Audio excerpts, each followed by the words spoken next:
Seats aren't available for non-family, so you'll have to stand.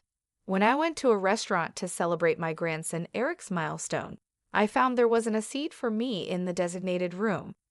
As I exchanged glances with the relatives who arrived at the same time, Olivia, the wife of my eldest son Jacob, threw a shocking statement at me. I felt a rush of anger, but a tap on the shoulder from my brother Patrick calmed me down. I said, "I guess we should head home then," and to my surprise, everyone immediately responded with yes to my question. We made a U-turn on the spot. Despite hearing shouts and the loud noise of breaking dishes behind us, I ignored them and headed home, where I immediately took a certain action. My name is Kelly. I'm a 51-year-old office worker for a company that runs multiple restaurants. Although I'm officially listed as a store advisor, I mostly work from home. This is partly because I was born with a handicap in one leg. I don't use a wheelchair, but I can't walk without a cane, making me hesitant to go to crowded downtown areas or use public transportation. Embarrassingly, I don't visit the restaurants my company operates very often. Of course, I know this isn't good, but since losing my husband Jack suddenly to illness 3 years ago, my life has felt empty. Now I live alone in a smaller condo arranged for me by my brother Patrick. I gave the condo where I lived with Jack to my married son and his wife about 2 years ago. Some people ask if I'm lonely, but when weighing the freedom of being alone against the loneliness, the appeal of living freely wins out. Part of this is because my relationship with my son's wife Olivia is terrible. Olivia is 10 years younger than my son Jacob, currently 25. She is stylish, beautiful, and was popular as a college student model while attending a prestigious university. I've heard she appeared on TV several times.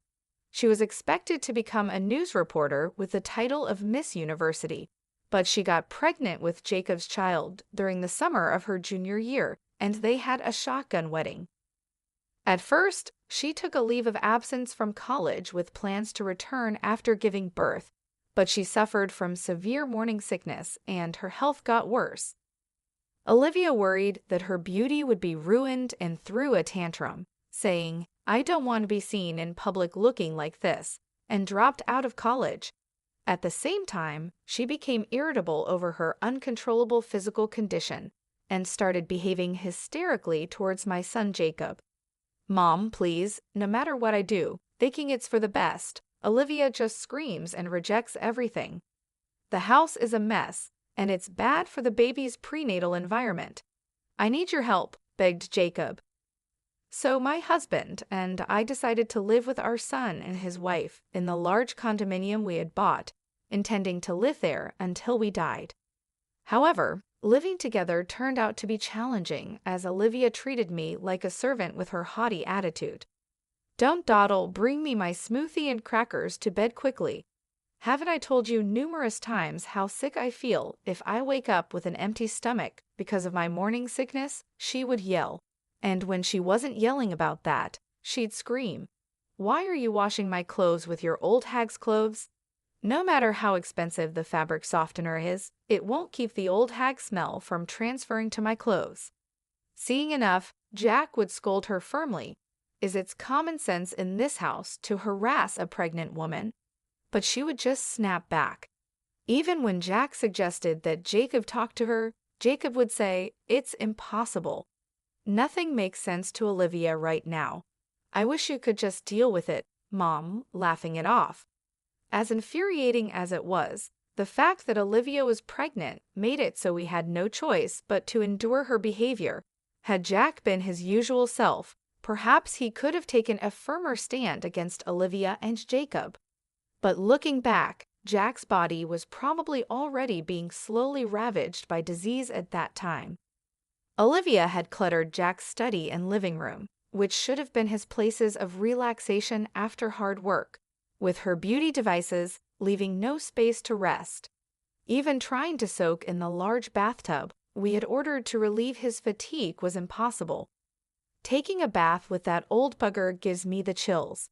Just use the shower stall instead," she would say. I faced such verbal abuse, Yet Jack would say, arguing with those two just tires me out more, deciding it was best to endure it himself. Seeing Jack's attitude, Olivia and Jacob, instead of reflecting, escalated their tyrannical behavior even further. As I busily managed the household chores, dragging my ailing leg around, they paid no mind. "I never want to end up like that disgraceful old hag, no matter how old I get," she said, insulting me to the visiting beautician while pointing at me. The beautician was at a loss for words at the sheer nastiness of their comments, but Olivia didn't care. "We really wanted to hire a younger servant, but you know how hard it is to find someone reliable these days, right? So we settled," she declared. Even as these words were spoken, I continued my chores in silence, my leg aching and my heart full of anger towards Olivia and Jacob. As these days went on, Olivia's due date arrived, and she gave birth to a healthy baby boy. Holding his first grandson, named Eric, Jack teared up a bit when the tiny hand tightly grasped his finger. Seeing this, I nearly cried myself. The innocent smile of the baby made me want to wash away all resentments and negative feelings. But that thought was short-lived when suddenly I received news that Jack had collapsed at work. Panicked, I rushed to the hospital while trying to contact Jacob on his mobile phone, but it remained unread with no return call. Reluctantly, I asked the company to contact him on his work-issued mobile phone, but that too was in vain with no response. Hoping at least to let Jack see his grandson Eric, I contacted Olivia's mobile phone. I asked her to bring Eric to the hospital. "I'm in the middle of a hair treatment at the salon, so it's impossible," she laughed and refused. "Then I'll come to the salon to pick up Eric myself." Do you really think I'd entrust a baby to an old hag who can barely walk with a cane? With that, she hung up the phone. Still, I didn't give up and kept calling Olivia and Jacob's mobile phones. But in the midst of this, the operating room light went off. Then the doctor came out and informed me that Jack had just passed away. My memories of the time that followed are a complete blank. All I can recall is a hazy scene, as if viewed through frosted glass.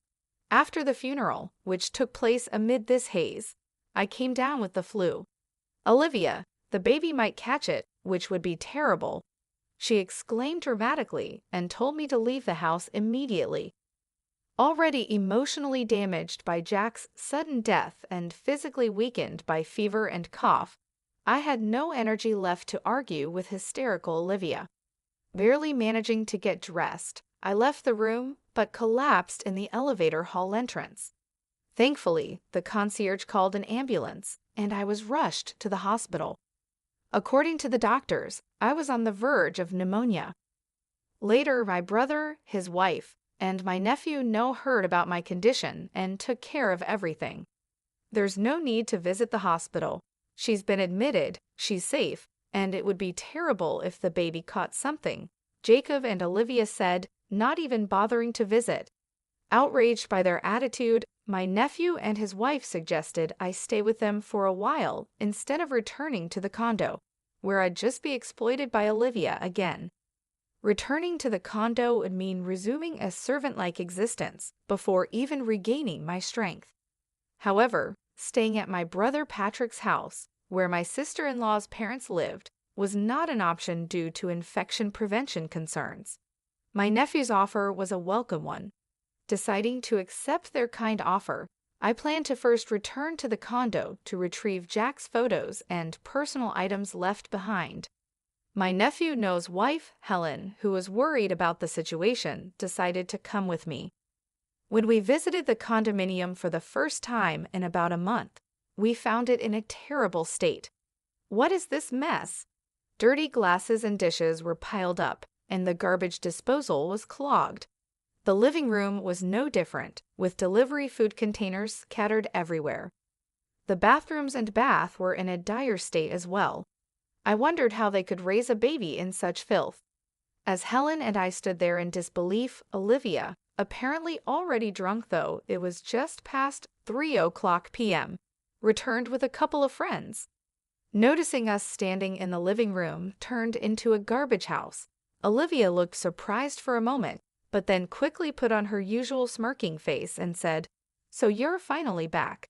Then get to cleaning this room right away." It got all messy because the old hag slacked off. Helen was furious at this brazen attitude. She quickly approached Olivia and said, "How dare you speak to Jacob's mom like that after all she has done for you? And you just kicked her out the moment she got the flu." But Olivia and her friends just laughed it off.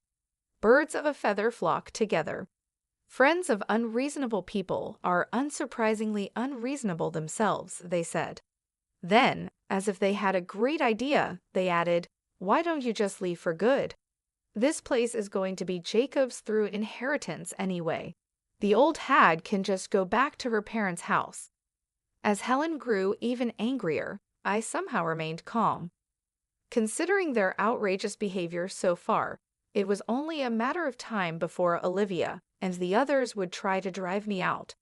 There was no reason for me to stay any longer with such unpleasant people, so I called Noah to ask for help, and we managed to move out all my personal belongings that had sentimental value that day. Still, when I looked back at the condominium for the last time, the memory of deciding this house would be where I'd die and Jack's smiling face when we made that decision brushed my heart. I'm sure Jack would understand this decision. I felt certain. After that, I moved into a condominium near my parents' home that Patrick had arranged for me and returned to my job, which had been on hold since before Jack passed away. I also adopted a rescue cat, which I couldn't have before due to Jack's allergy, and started living with it. Though Jacob and I work at the same company and see each other when I go to the office, we hardly ever talk. However, one day I received an unusual message from Jacob. Curious about the sudden contact, I read the message. It was about planning a milestone celebration for Eric at a restaurant this coming weekend. It seems Olivia has invited a large number of guests, including her parents, relatives, and friends. "The balance will be off if no one from our side of the family attends," he said, wanting to invite me and the relatives. "Why don't you ask Jack's side of the family then?" I suggested, but it seems they had already refused. Indeed, Jack's relatives live quite far away, and it's not a distance easily traveled back and forth. Moreover, today is already Friday, and there's hardly any time to prepare to leave the house. It's understandable that they refused. I was about to refuse again when Jacob, sensing my hesitation, said, "I'm sorry for everything that's happened. For Eric's sake, could you consider our request?" Though I was indeed angry with Jacob and Olivia, Eric himself is innocent. Remembering how happy Jack was about Eric's birth, I considered it. I didn't want to spoil the celebration. After hanging up and giving it some thought, I decided to attend and sent Jacob a message to let him know. On the day of the celebration, my brother and his wife, my nephew and his wife, my uncle and aunt, their children, and other relatives gathered in front of the restaurant. Helen said, "I'm here today not for that couple but for Kelly." While calming her down, we were led to the room, the largest in the restaurant, with low tables and chairs. This setup would be difficult for me with my mobility issues, so I asked the staff for a chair that was a bit taller. However, Olivia interrupted. "There's no extra seat, so just stand," she said loudly with her arms crossed. Seeing Olivia's smirking face, I felt more dumbfounded than angry, wondering how she could be so mean even now. Then, impulsively, I called out to my relatives, "Shall we go back home then?" Without hesitation, they all responded, "Yes." The guests on Olivia's side became unsettled by this. Olivia's parents came forward, apologizing to me and my brother and his wife, while hurriedly scolding Olivia. But Olivia, scolded in front of her relatives and acquaintances, became angry and started throwing anything she could get her hands on, like vases, framed pictures, and dishes. Screams, shouts, and the sound of things breaking filled the room, but we left without paying any further attention. Once the relatives and I had left the restaurant, Patrick and I decided to hold a strategy meeting in preparation for what was to come. The company where I, the late Jack and Jacob worked was originally built by my grandfather. It's a family-owned business where our relatives own more than half of all shares, with my real brother Patrick currently serving as the CEO. Jack was Patrick's close friend since college and joined the company at Patrick's request after graduating. He married a woman who was a clerk there and had a son, Jacob. But after a long illness, his wife passed away when Jacob was in the 8th grade. Patrick, seeing Jack juggling work and home life alone, suggested I marry him, probably concerned about my future due to my disability and lack of social connections. Initially hesitant, I was swayed by Jack's words. "I'm a single father with a child, but I intend to take good care of you. Would you become part of our family?" Jacob, who became my stepson, neither showed hostility nor warmth towards me, his new stepmother. Believing it was unreasonable to expect more from Jacob so soon after losing his mom, I resolved to do my best as a stepmother when Jacob was about to graduate from college. "I want to work at the same company as Dad and Mom," Jacob said, which moved me to tears. However, this peaceful period ended when Jacob had a shotgun wedding with Olivia. After living with Olivia for a while, I couldn't ignore her domineering behavior and decided to have Jacob firmly speak to his wife. I waited for Jacob in the company's underground parking lot, but instead of seeing him alone, I saw Jacob with his arm around a married colleague, unaware I was standing just a pillar away. They were getting intimately close. The shock was enough, but then Jacob told the woman, "What if someone sees us here? We'd both get fired." She confidently replied, "I won't make such a mistake, and even if my affair gets exposed, the company can't fire me. After all, I'm the president's step-nephew." Unaware of my shocked state, Jacob continued, "My real mom was just a country girl, but my stepmother, even if just in name, is the company's executive vice president and the granddaughter of the founder. So she owns a significant share of the stocks and assets. When she passes, all of that will be mine." Then he drove off with the woman. Overwhelmed by what I had just heard, I returned home, unable to tell Jack. Replaying Jacob's words in my head, I gradually understood why Olivia always spoke so disdainfully of me and why Jacob never reprimanded her. It was as if peeling back layers to reveal the truth. Olivia likely received a similar explanation from the beginning of their marriage. I'm just a stepmother after all, and they believe I'm merely a tool they can treat however they please until they inherit the estate. Both Jacob and the grandchild yet to be born feel they are entitled to everything. But there's a truth neither Olivia nor Jacob understands. In reality, Jacob and I haven't gone through an adoption process. Legally, Jacob is nothing more than Jack's stepchild with no right to inherit my estate. Needless to say, for Patrick, being the CEO, Jacob is nothing more than a step-nephew, if even that. Recovering from the shock, I immediately consulted with Patrick, Noah, and Helen. Following their advice, I took steps at the City Hall to ensure no unauthorized adoption could take place. Additionally, in case of any eventuality, I arranged to entrust the management of my personal assets to a lawyer, a process that was nearly completed when Jack passed away. Jack's own estate, having been mostly spent on his first wife's illness, consisted of little more than savings and life insurance. I quickly renounced my inheritance. The reason the condominium wasn't discussed during the inheritance talks is because it was never part of the estate to begin with. It's frightening how greed can blind people. Jacob and Olivia, thinking the condominium was Jack's, probably rushed to kick me out after I renounced the inheritance. I backed down quietly, not just because I wasn't in the best of health, but also because I pitied young Eric and didn't want to disrupt his living situation drastically. But this time, I've reached my limit. I originally intended to file for an eviction due to illegal occupancy of the condominium during the milestone celebration, so I promptly began the process with my lawyer. Olivia's parents dragged her to the company to apologize. We were told by Olivia that we shouldn't visit because she needed to get along with the family of the person she married. that the birth and everything would be managed by Jacob's family since an heir is being born, and we took her word for it. We had no idea things had come to this. We're truly sorry. No sooner had they been let into the living room than they apologized over and over, but it was too late for regrets. Hearing the commotion, Jacob also came running. I had no idea my wife could be this unreasonable. I truly am sorry for what I've done to Mom, he said. But when Olivia started crying, he said to her, "We're getting a divorce. Take the kid and get out of that condominium." The look he gave me, almost growling, truly sent shivers down my spine.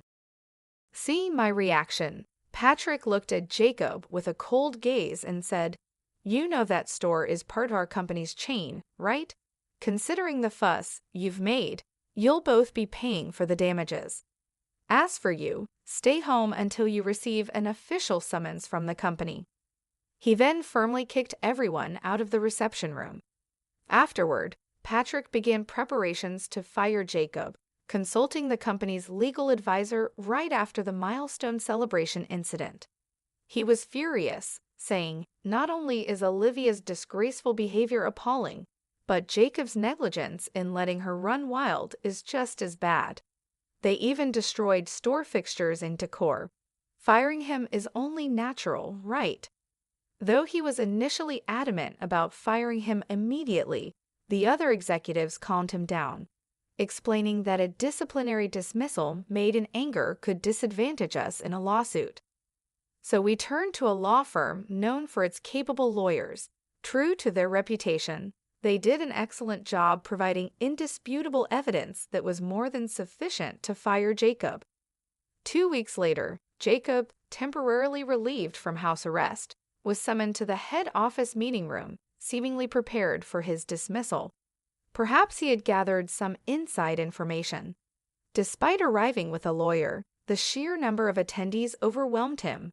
As Patrick, sitting at the center of the board, began, "It goes without saying why we've called you here today. Your dismissal has been decided." Jacob braced himself, clenching his fists. "Mr. Jacob Miller, you are hereby dismissed." Patrick, acting as president, began reading the notice of dismissal to Jacob. His lawyer immediately objected. "My client admits to the troubles with his stepmother Kelly, but insists that connecting this to his dismissal is wrongful termination." A voice rose. Glancing at Jacob beside him, he seemed quite pleased, nodding in agreement. "There's no excuse for my ex-wife's rudeness at the recent milestone celebration, but that was a private matter. Isn't it wrong to fire me over it?" he argued. Then, conspicuously placing a voice recorder on the desk, he said, "I'm also prepared to report this as harassment to the media, if necessary," with a smug face. Hearing this, Patrick and the other executives remained silent. Jacob mistook their silence for victory. "You're aware of the public backlash against companies that violate compliance, right? Are you sure you want to fire me knowing what will happen?" he provoked further. At this point, Jacob's lawyer, not showing the expected signs of disturbance, but rather a hint of a smirk, seemed puzzled. Yet Jacob, ever so confident, failed to notice. Patrick then asked in a deeper voice than usual, "Oh, so you wish to continue working with us? That's a hard pass. However, if you wish for me to leave the company amicably, a certain amount of money as a settlement would be necessary," Jacob said, leaning forward on the desk with a smirk as if to challenge the surrounding executives. But in the next moment, laughter erupted spontaneously from everyone present. Some were even laughing so hard that tears formed at the corners of their eyes. Taken aback by their reaction, Jacob quickly turned red and began cursing foully. His lawyer frantically tried to calm him down. The dismissal notice naturally includes the reasons for dismissal. I'll explain them now, and if you have any objections, we can discuss them afterward," Patrick declared, his presence overpowering Jacob and his lawyer into silence. Both sat down. Then a group in dark suits stepped forward, bowed slightly, and turned on the electronic blackboard in the center of the meeting room. Immediately, the screen displayed screenshots of pages where wine exclusively imported for group participating restaurants was being sold on an online marketplace. Next, the screen showed an enlarged photo of the wine seller's icon. The moment it was displayed, Jacob stood up quickly. "This isn't me," he exclaimed in desperation, turning pale, and for good reason. The photo used for the icon was a cropped selfie of Jacob. The screen neatly displayed the original photos alongside an image match rate of 101% written in red. Facing the lawyer, still unable to grasp the situation, a man from the group of dark suits stepped forward, introducing himself as part of the law firm hired by the company. "Let me explain the reasons for the dismissal notice. The reasons include embezzlement, harassment, undue pressure within the workplace using his executive position, leaking confidential company information, unauthorized absences, tardiness, loafing, and damaging the company's reputation through inappropriate use of a company car," he explained smoothly. He further added that the company's legal and accounting departments had been secretly investigating rumors of the wine, supposed to be sold exclusively in stores, being traded online. In the process, they identified the source account and, collaborating with the police and other relevant parties, discovered that the account was linked to Jacob's online banking account. Additionally, the inventory management department uncovered the existence of double books. Upon questioning, several employees confessed that they had been coerced into participating in the illegal activities by Jacob, who implied they would be fired if they did not comply. As this explanation unfolded, Jacob was sweating profusely, but his complexion turned even paler at the next images displayed.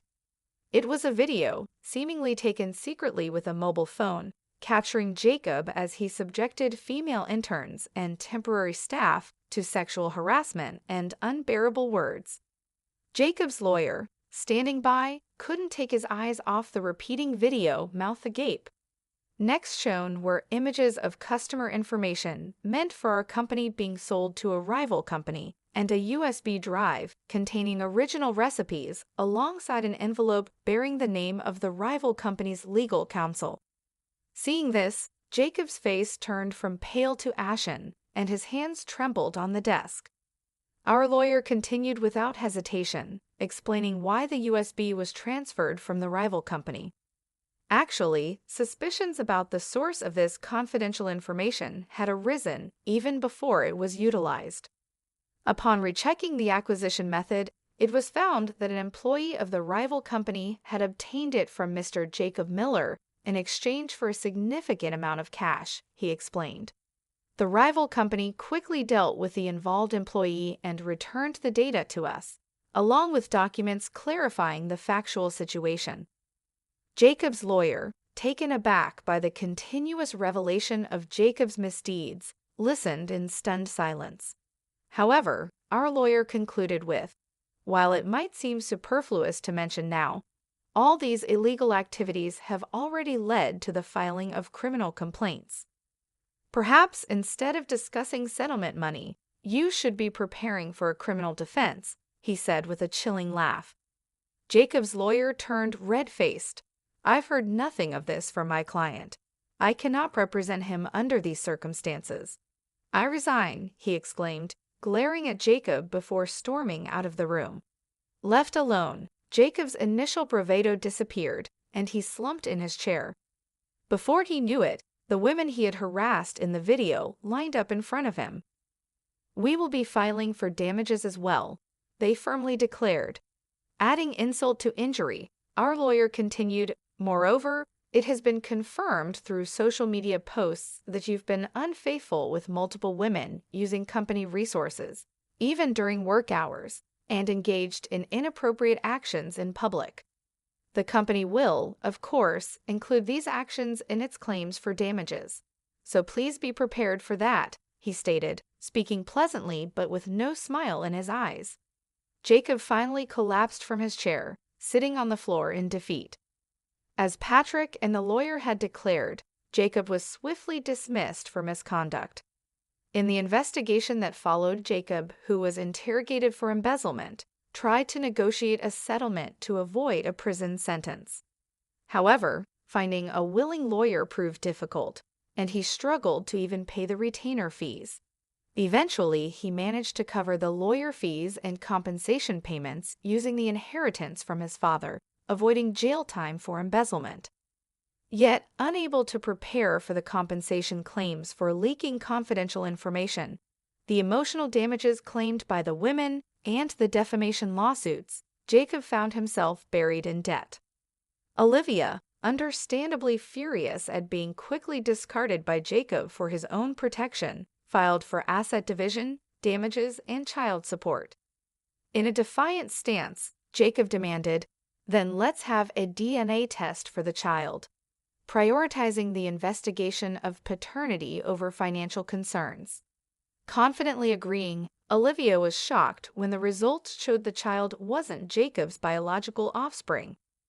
Investigations by a detective hired by Jacob revealed Olivia had multiple partners at the time of their shotgun marriage, one of whom was the biological father, disproving any parental relationship between Jacob and the child. However, legally, Eric was still considered Jacob's child. Knowing he couldn't escape from the obligation of child support, Jacob initiated mediation to confirm the absence of a parental relationship. While a lengthy resolution was expected, the public exposure of Olivia's turbulent private life in court was something her parents wanted to avoid at all costs, leading to an explosive reaction. "Stop bringing shame upon us. Enough with your antics," they demanded, forcing Olivia to withdraw all claims for asset division, damages, and child support. Then Olivia, for reasons known only to her, demanded of Zachary, "You're the father of this child, so you should acknowledge paternity and pay child support." The biological father of her child, Zachary, who was married, refused to acknowledge his responsibility. Zachary was afraid his wife would find out, so he offered to pay some child support. But Olivia was not satisfied. She took the child and confronted Zachary at his home while he was away. "Don't you think it's terrible that your child and mine, sharing the same father, aren't acknowledged and don't receive proper child support?" she boldly stated. Zachary's wife, caught off guard by this revelation and already dissatisfied with her husband, promptly divorced him. She transferred all desirable assets, including a new house, savings, and stocks, into her name before kicking Zachary out with nothing. Initially, Olivia smirked at Zachary's divorce, thinking she could be the next wife. But upon learning he had lost all his assets and was ousted from his father-in-law's company, becoming unemployed, she quickly withdrew. Despite the cause being his own infidelity, Zachary felt his happiness had been destroyed and blamed Olivia. "All of this is her fault," he said. Ever since then, he has been relentlessly pursuing Olivia wherever she hides. Terrified by his obsession, Olivia's parents, to avoid collateral damage, took in only their grandson Eric and disowned Olivia, kicking her out of their home. Left with nowhere to go and no one to turn to, Olivia resorted to night work to support Zachary, now a drunk and unemployed, as I was informed by a detective I had hired for a follow-up investigation. Meanwhile, Jacob, after all the trials had concluded, was left with a mountain of debt and alimony payments. A claim for me for the restoration costs of the condominium seemed to be the final blow. Trying to make a comeback proved futile as he couldn't find stable employment and resorted to juggling short-term jobs, inevitably falling behind on repayments. There was a time when he possibly couldn't afford a mobile phone and called from a public phone, pleading, "Please, I need help," but the call ended in silence after I remained quiet. Rumors suggest he was last seen being taken to a work site by barely legal debt collectors, but his whereabouts since then remain unknown. As for myself, taking this experience into account, I've become more actively involved in work. I used to think of myself as a decorative executive, a burden to my family, contributing nothing. However, during this ordeal, the company's female employees encouraged me. Even with accessible stores, its true usability can't be known without directly asking the users. Kelly, you could surely bridge that gap. Have more confidence in yourself. Getting more involved in on-site work made me realize I had become a pro at finding reasons for why I can't do this or that's impossible. Regretting not realizing this sooner, I'm now 51 with 9 years left until retirement. Rather than mourning the irretrievable past, I'm determined to make the most of these next 9 years. My current goal is to earn an extension of my retirement from Patrick and our relatives, and to report this achievement to Jack